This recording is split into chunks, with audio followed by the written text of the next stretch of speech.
Hello and welcome to Cracked Open, a podcast guiding you on your journey to becoming a vessel of unconditional love. And this is your host, Beck Milonas, High Priestess, Channel, and Activator. Join me on this series as I share reflections, insights, and channel transmissions from my journey of walking the initiation path. Each episode is a unique transmission containing supportive frequencies to facilitate the deepest healing, activation, and reconnection with your soul. I invite you to open your mind and set the intention to receive this episode into your heart space. Let's go. Good morning. Good morning. Hello, beautiful souls. Good morning. It's the morning. Welcome to another episode of Cracked Open, a podcast guiding you to becoming a vessel of unconditional love. I'm really excited about my guest today. With me, I have Abbey Rose, who I am actually personally working with at the moment. So I can vouch for her because I'm working with her to support me in my legacy at the moment. Abbey goes by the spiritual accountant. She's here to help beautiful people all over the world, mainly in Australia, but all over the world. Let's go global, to anchor into their legacies and to become financially sovereign. So we'll talk a little bit about removing ourselves from the matrix. We'll talk a little bit about that process of financial sovereignty. But there's a lot of pieces that want to come through here around, being in opposition to a system and what that looks like and what that will take. So Abbey is a fighter. She's the stories that she shared. She has a beautiful presence. I've had the presence of being with her in person, and I can tell you her energy is just so pure. Her devotion is pure. Her intention is pure. And I'm very excited to have her here. Hi, Abbey. Welcome. Wow, what an intro. What a delight. I just fucking love you. And thank you for having me. Can I swear? Sorry. Please, this is, When I get yes. excited, I do occasionally drop the F-bomb. I don't even beep it out. I don't even beep it out on here. Passion. We're like unhinged. We're becoming more and more Okay. unhinged by the day on here. Well, yeah, it's such a pleasure. And, I'm a stand for this work. I guess you could say that, I help people physically, right, with the physical, tangible, real life 3D bullshit. And look, it's not bullshit, but, there's a process, right? And I really just want to present how important your work is and the work that you do. And it's because of all of my spiritual initiations and my temple work and anchoring my frequency and my light and shedding the layers and the death and the rebirth and the just spiritual evolution. That's what has been the catalyst for all of this. And you can't have one without the other. A lot of people come to me and they want to exit the matrix on the physical sense. And I'm like, oof, are you ready for this spiritual evolution? And some people are. Some people aren't, and it's painful. But we're there to guide and support and help in every way, on every level. I think I don't often share my spiritual side, so I'm really excited. I was literally about to say Yeah, I'm so excited to have you here because yeah, I know and I feel your spiritual side, and I keep saying, "Girl, like bring, gotta bring more of it." So this is a space where my audience are completely open to the deeper, yeah, more spiritual concepts that you bring through around like the physical stuff. It's important because we're still living in yeah, this reality, right? Like as much as we yeah, want to fucking pretend, oh, I'm ascended past, like we still have a system which yeah, relies on us having money. Like right now, that's the yeah. currency. So as well and good as it is to be like, I'm above the system, I'm free, I'm sovereign, all these things, You're still in it. absolutely, we still need to play the Oof. game. Yeah, right. And this is where I usually start with people. It's like everyone's looking for the red pill, the red pill, the red pill. And it's like all the Matrix kind of analogies of that. And, I always say, like, I don't red pill people, I don't blue pill people. I actually purple pill because purple is the crown, right? Crown chakra, but purple is blue and red mixed together make purple. And you need to know both realities. You need to be able to walk both realms. If you want to exist on the earth at this time, you need to function. Right. So, yeah, I'm excited to share my spiritual space. It's been an unraveling for me. And, like, accounting is very professional, structuring is very professional, the legal is very professional. So, when I first, I guess, rebirthed into the spiritual accountant was born, a lot of people said to me, is like, they're not going to take you seriously. Like spirituality and accounting do not go together. And you're not going to make money off that. You're going to make a business out of it. And I was like, do you know what? It's not about making a business out of it. It's about that's who I am.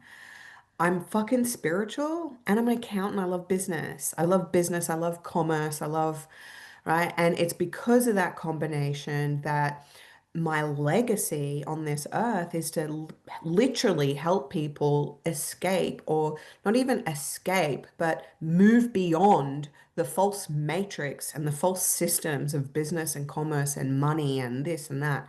So it was kind of like a, we'll see how this goes. Mm. And yeah, people, they need professionalism. They need professionalism.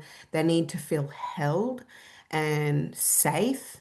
So that level of professionalism I like to embody.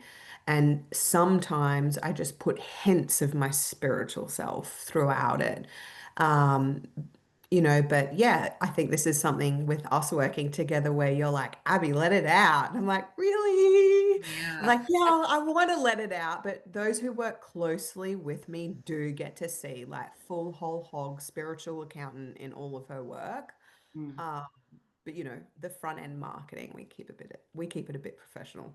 Especially when you're navigating systems and there has to be a like there's like legal stuff involved, right? Like there's legal stuff, there's paperwork, there's these terms, so like foreign to me, Yeah, which you have to have an understanding of to actually remove yourself. So I yeah. want to ask a question, and I want to save spirits being really clear on like save some of it so they can go see your untethered webinar and Oh, get all yeah, the that's juicy right. Yeah, details.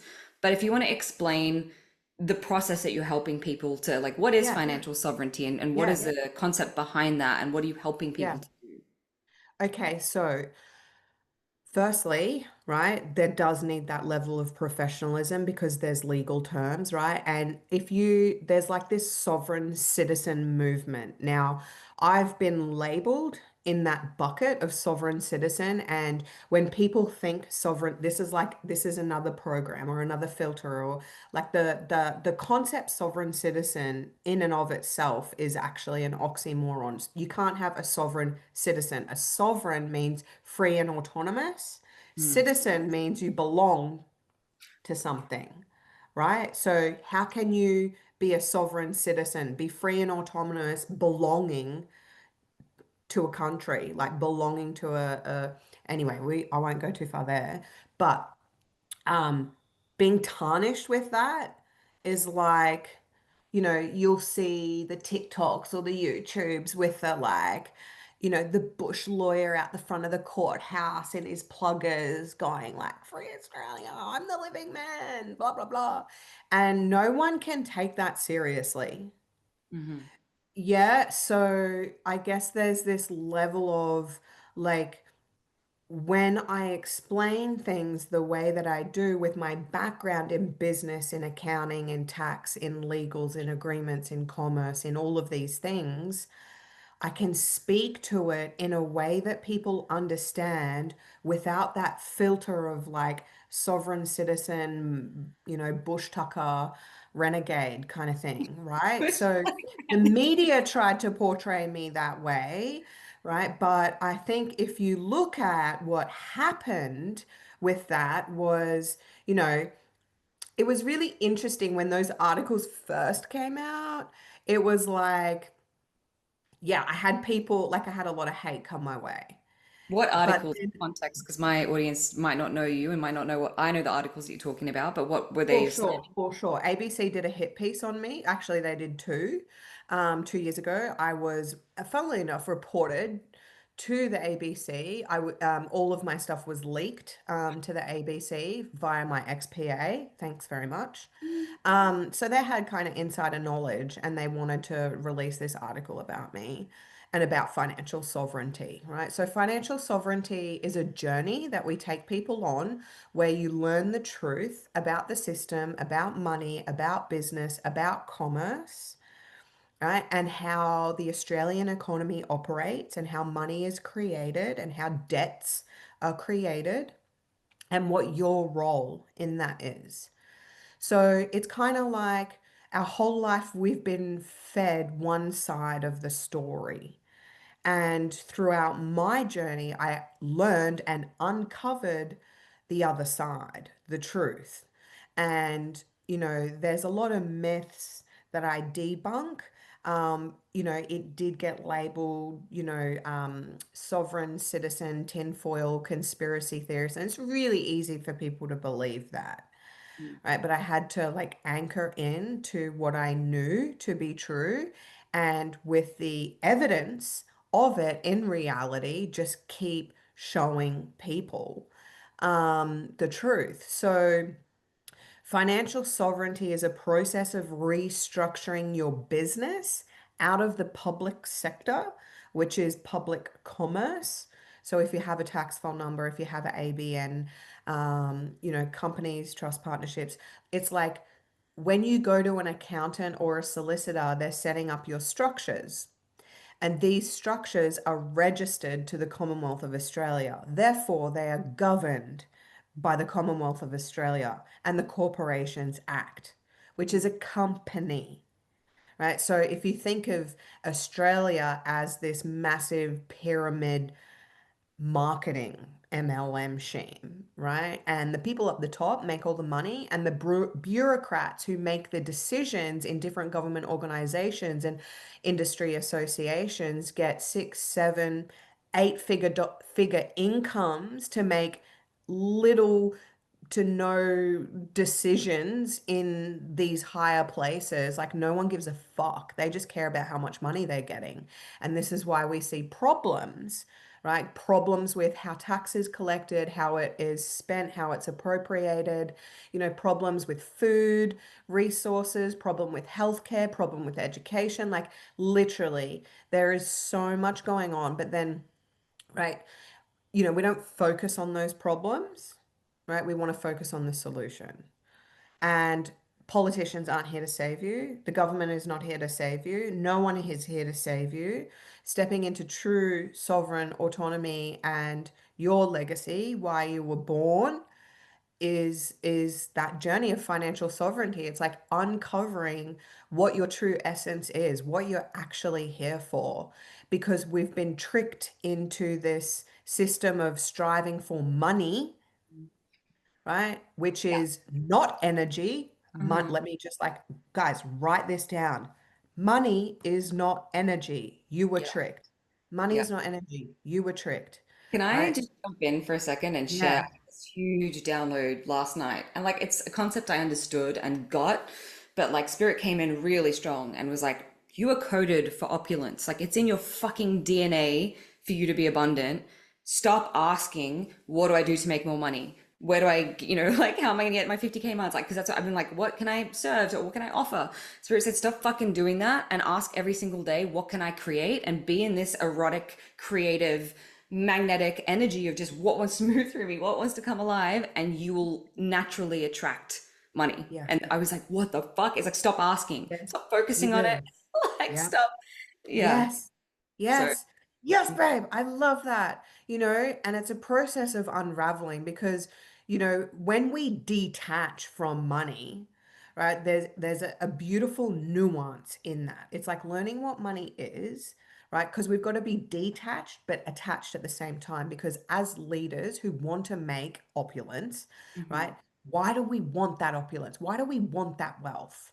And if it's for self-service or if it's for buying the next fucking Maserati or, flying first class Emirates to Dubai, like, fuck that, man. Like, sure, if you want to showcase all of that, that's where your money goes. People are going to see that and just be like, well, that's $20,000 that I wonder if like this project had this and we had 20 grand and we could put it and then we had more resources there and then that solution, So there's an element of like humbling the fuck down mm, and going, well, I'm detached from that as long as my needs, like it's the law of sustainability, right? So the law of sustainability is I have more than enough to survive, right? So I'm totally like, this is also politically, it's individualism. So I have more than enough to provide for me and my family. And I've been doing finances for people for 20 years, right? The average person in this day and age, if they had 150K per annum, live perfect, live beautifully, live comfortably, right? So anything beyond that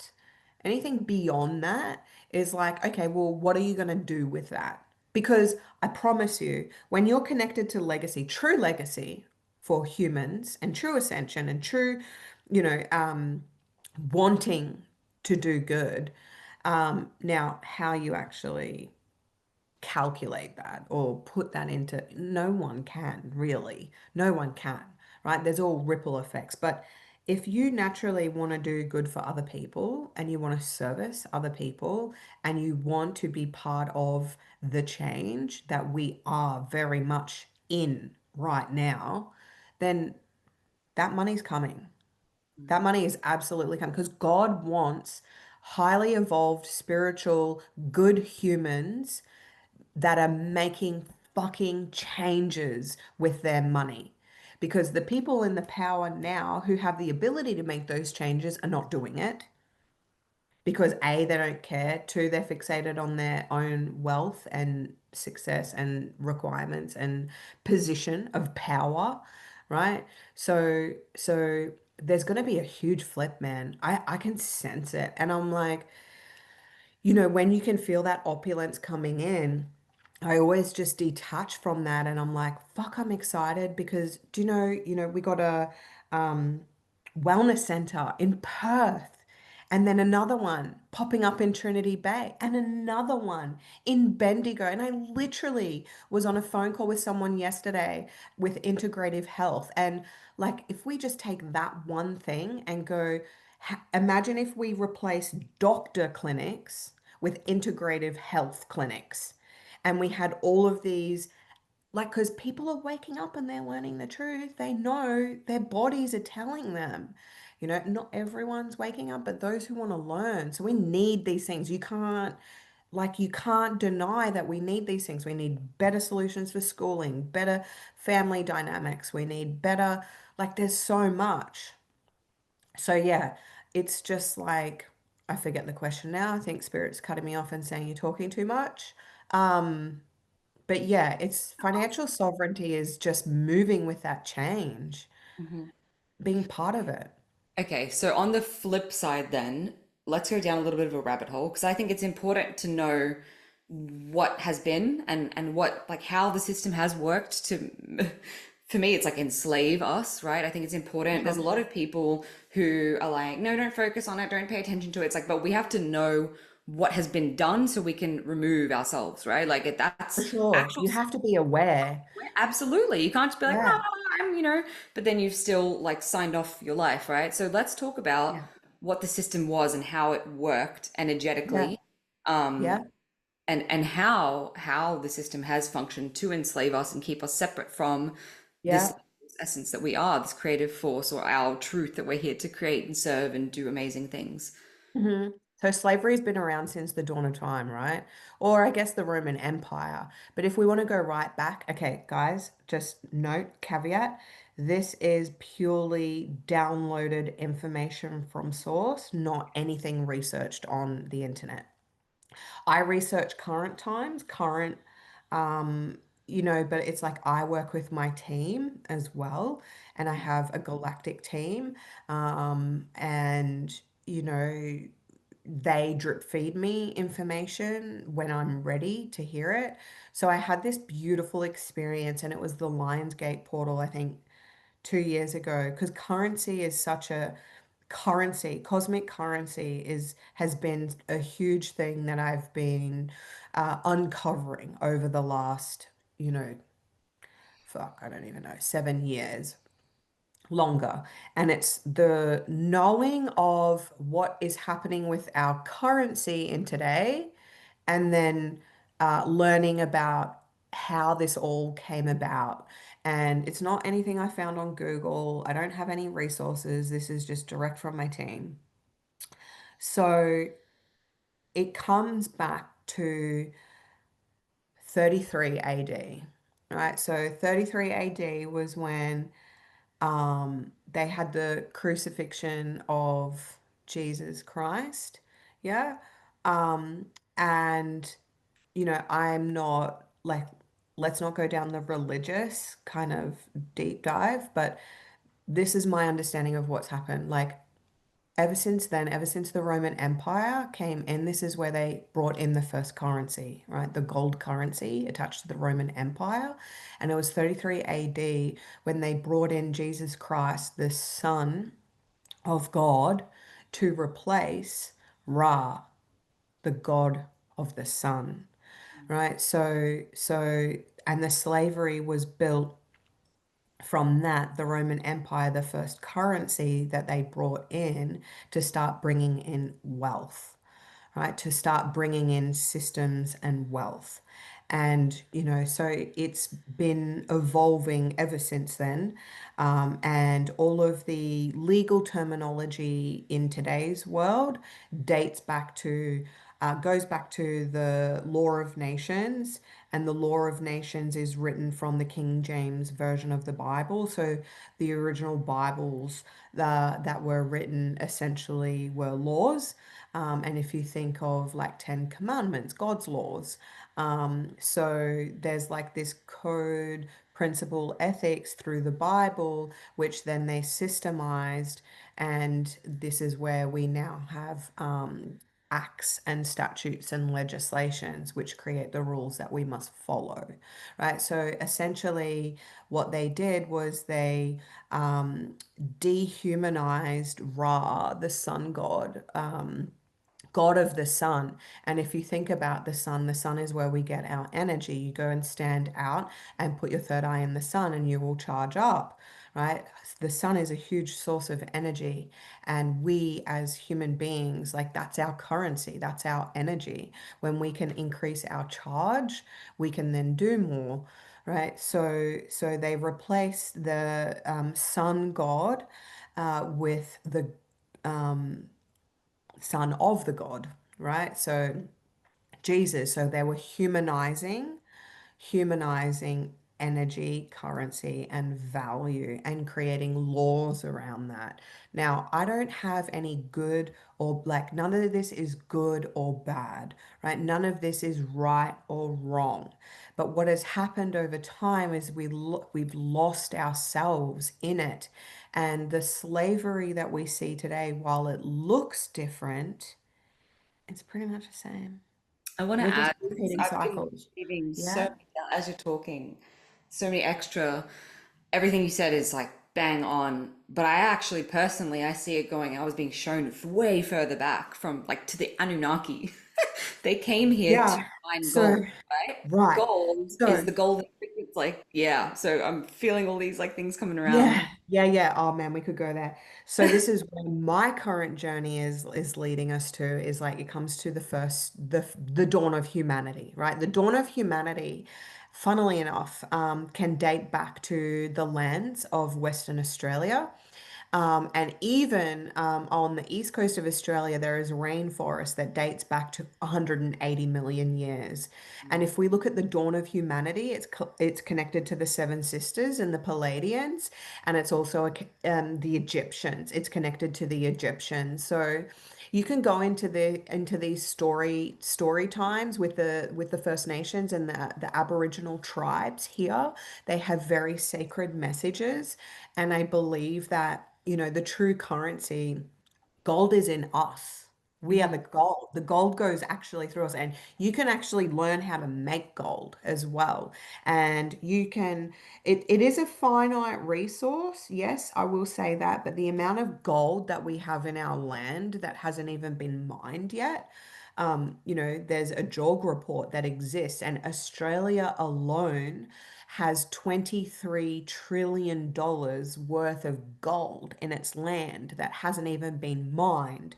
So then when we start talking about currency and value, that belongs to the people. It belongs to the First Nations. It belongs to the people. But do we own it? No, we can't ever own anything. We are custodians of it, right? So when we're the custodians of the land and the gold and we have the currency and the resources and it is finite. Like we can start to create from that space, but it's like this middleman came in and they start to govern you and start to control you, and then they start to mine the land, and then they sell off our resources. And this is where today's current system, like human energy, human resources, human services, Centrelink, Yeah. right? That's a huge key. Department of Human Services, Department of Human Resources, industrial relations and human resources is such a huge thing to go into.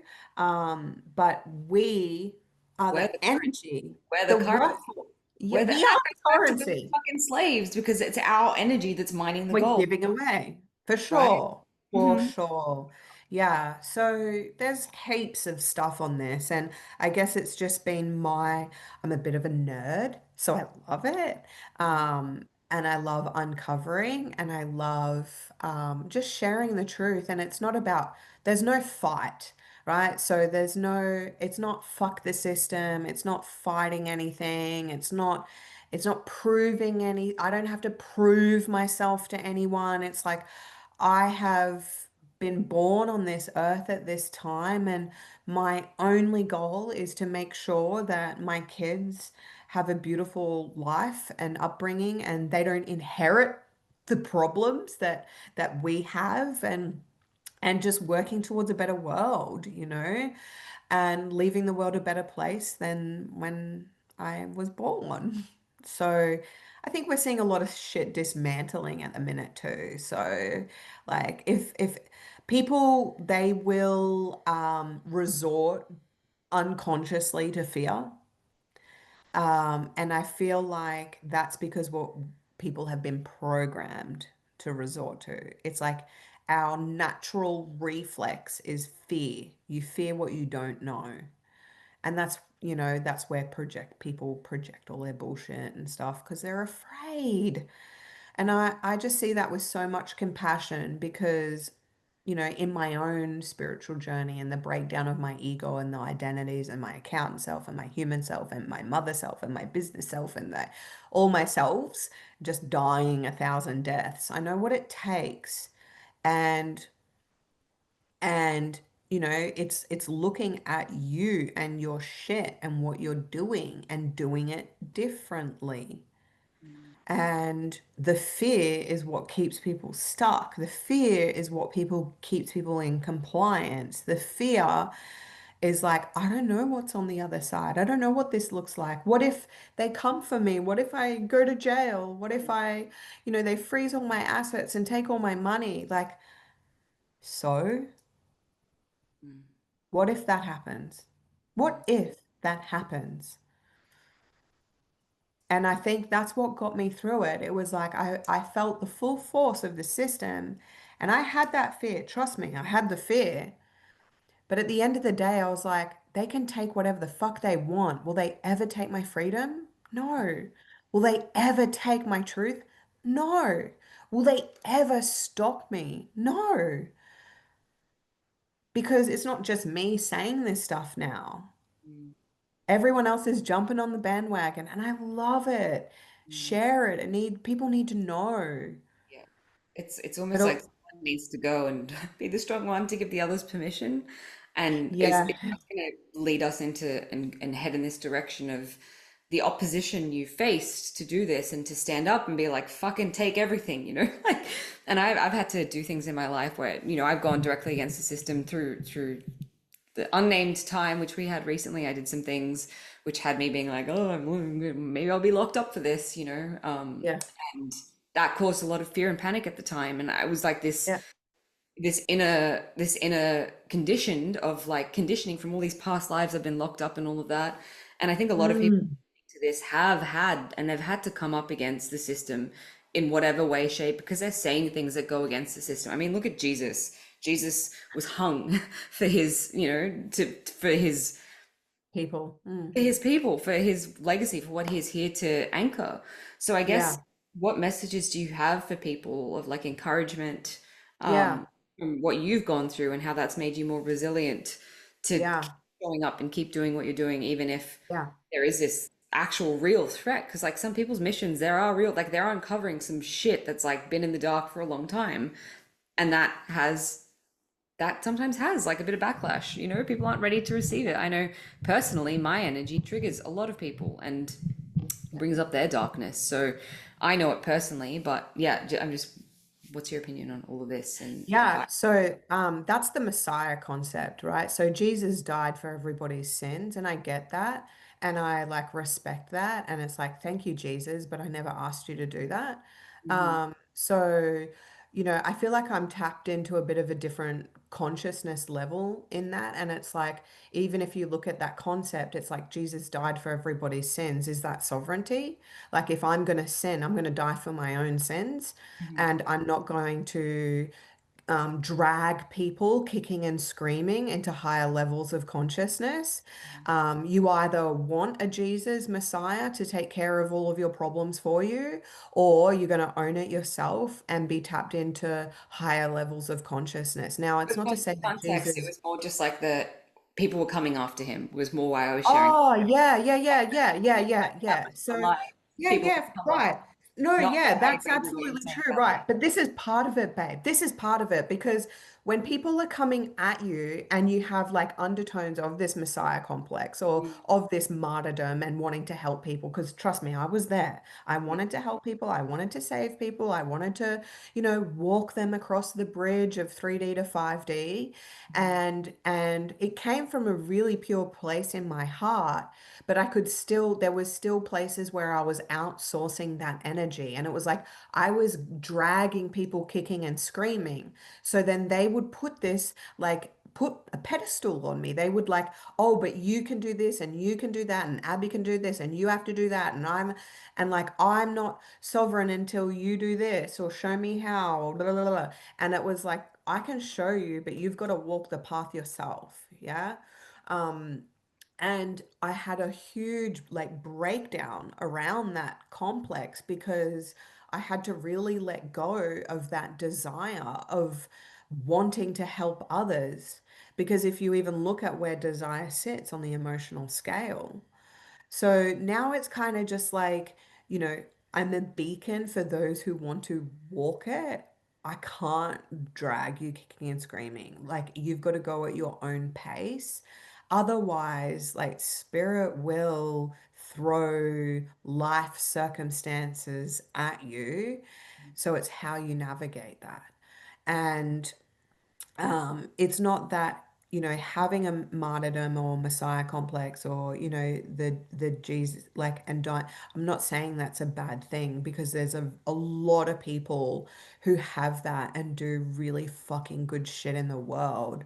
But it's really getting to the nuance of it and how, we don't have to be in that anymore. Like, you don't have to self-sacrifice.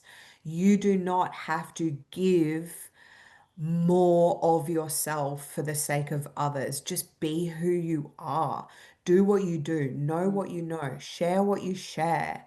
And like, it doesn't mean you're not going to attract the mosquitoes. You're going to attract when you vibrate that high, when your frequency is that, your consciousness is that high, you attract people because it awakens something in them. They have a resonance to that, but that resonance might not always be constant.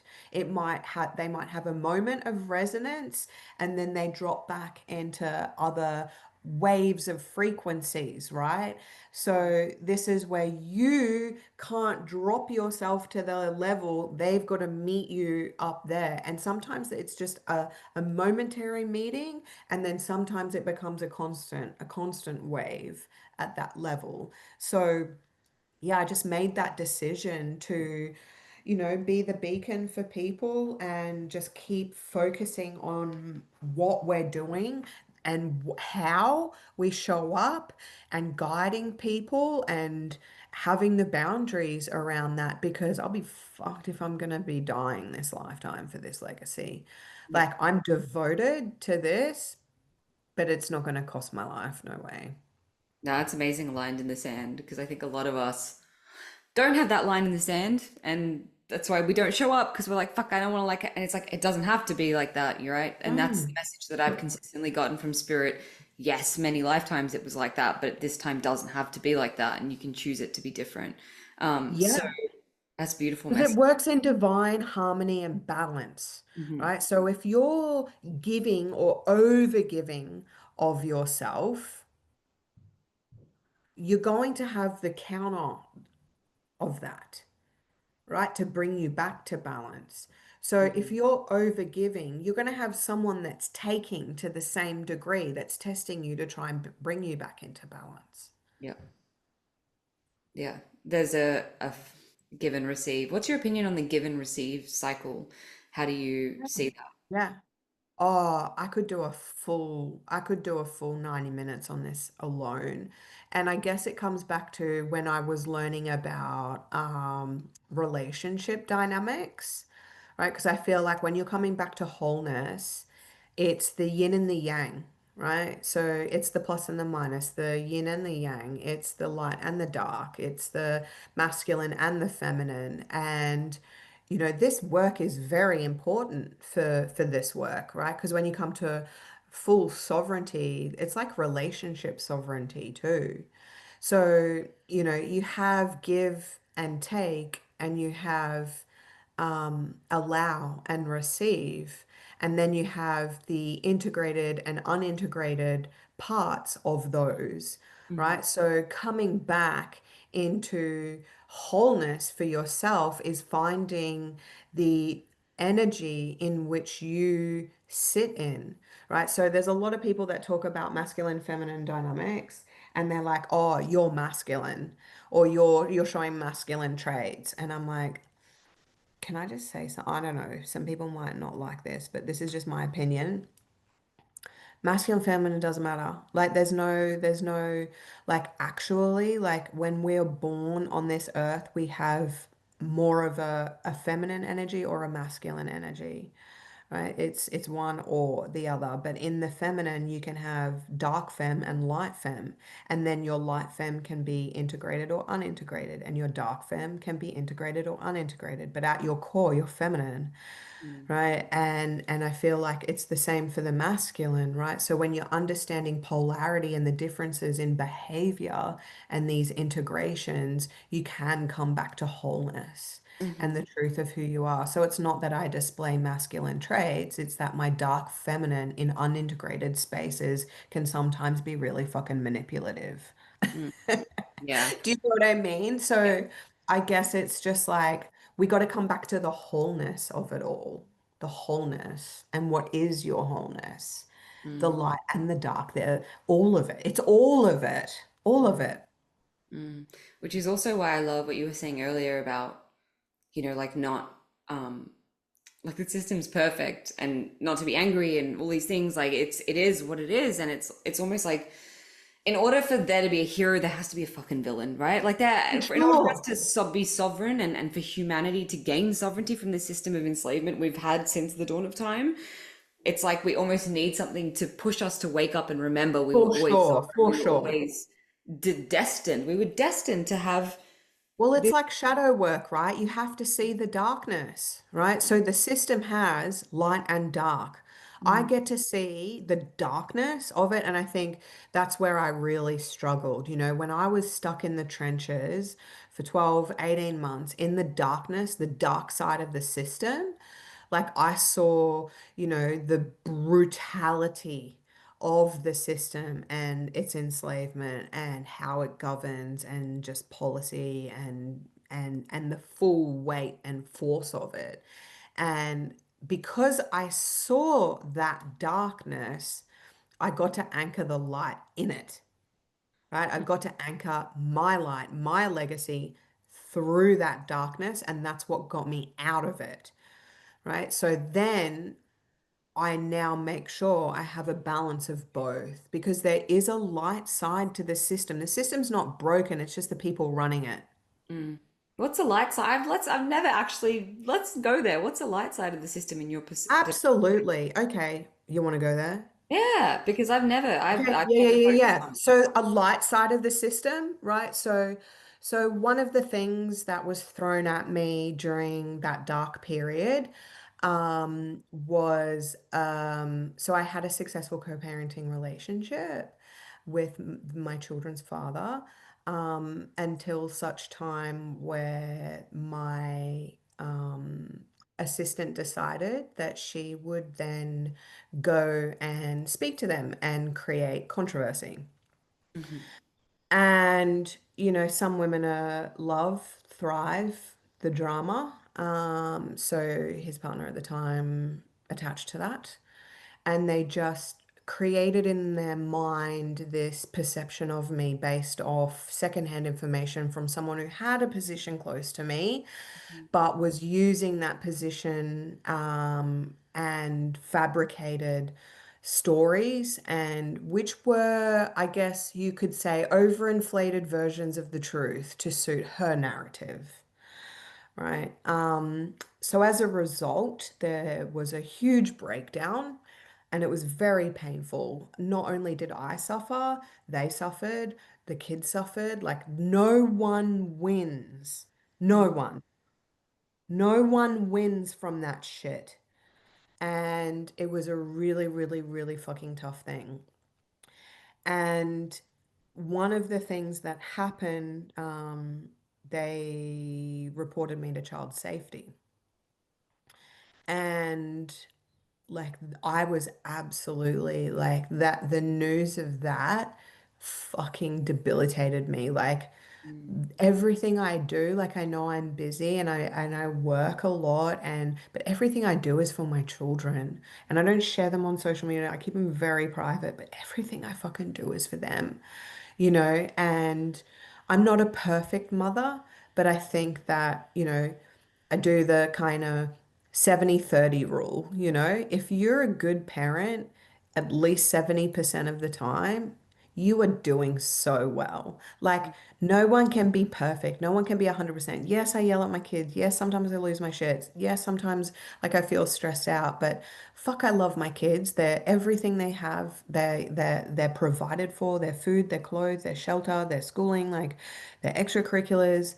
And I'm just they're my legacy. So to have this news of the government now coming to my house to monitor my capacity as a mother, Mm. I was just like, holy fuck me. And God just said to me, like, or spirit or source or my soul, my heart just said to me in that time, like, you'll be okay. Don't worry. Just be you, do you. Like you were a beautiful mother. There is nothing to fear. And I was afraid, the number one thing you would be afraid of is your children, losing your children. And the day came and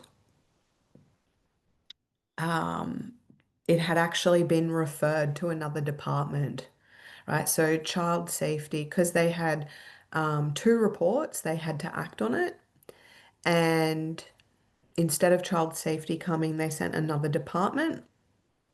And I just welcomed them into my home and I just was an open book and, nothing to hide. And for me, I was just being a mother and speaking to my role and how I look after my children. And immediately as they walked in and they saw me, and obviously the kids weren't here, like they were so beautiful. They were so lovely. They were so warm and they wanted to help. Mm. And so the meeting went for about an hour and a half. And the end result was they actually gave me so much resources and so much support. And they said, there's no complaints filed, there's no problems. We'll give you all the notes of the system. We're just here to make sure you're okay. And actually, what they have done is weaponized the system against you. And if it happens again, they'll be fined. Wow.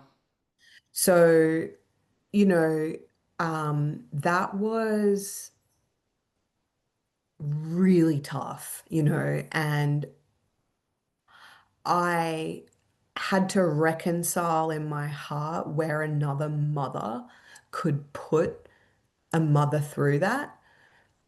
And I just let it go and I just held the um, vision of a cohesive, mutual moving forward, the kids always first and what's best for them. And the system, they saw that there was no problem. They saw that there was no issues, and they actually just saw that it was just conflict created through Mhm. family dynamics, and that I needed help, and they gave me heaps.